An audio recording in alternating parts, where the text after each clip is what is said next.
এই জন্য আল্লাহ পাক দ্বিতীয়তে যেসা বললেন আমিলু সলিহাত, আমলে সলে করতে হবে।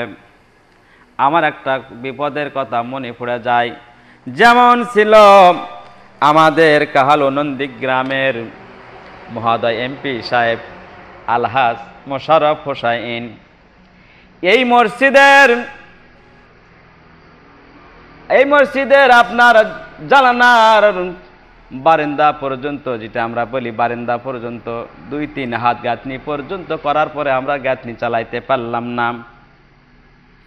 কিন্তু আল্লাহর কাছে আমরা দোয়া করতেছিলাম সব সময়। হঠাৎ করে আব্দুল মমিন ভাই ফোন দিয়ে বলল, আপনাদের মসজিদে 50,000 টাকা আমরা বরাদ্দ করেছি। এমপি মহোদয় আলহাজ মোশাররফ হোসাইন।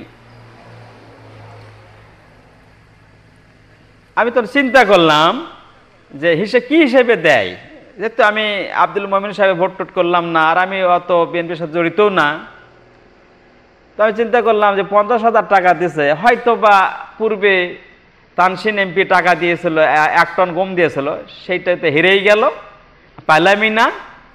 অনেক খোঁজাখুঁজি করার পরে 30-3500 টাকা দিয়েছিল, 3500 টাকা দিয়েছিল 1 টন গমের জন্য।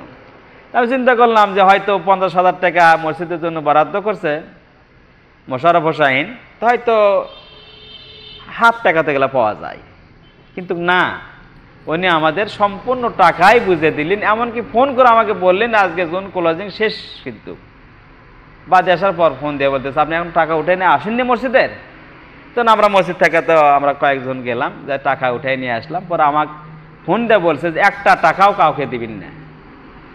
আমি এই কথাটা ভুলতেই পারি না। আমাকে এত খুশি, এত ভালো লাগছে যে আমি কি আর বলি। এই জন্য সদাই সর্বদা আমি তার জন্য দোয়া করি। ওই টাকা দিয়েই আমরা বাকি অবশিষ্ট গরিব পাড়া, ছোট পাড়া, ওই টাকা দিয়ে মসজিদটা গাঁথনি করে আমরা আপনার কি বলে, তারপরে আমরা ছাউনি দিয়ে তারপরে আমরা তারাবি নামাজ শুরু করছি। আল্লাহ পাক ওনার এই নেক কর্ম আমিলুস সালেহ, এই কর্মটা আল্লাহ পাক ওনার কবুল করুন। বলুন আল্লাহুম্মা আমিন, বলুন না আমিন, আমিন, আল্লাহুম্মা আমিন।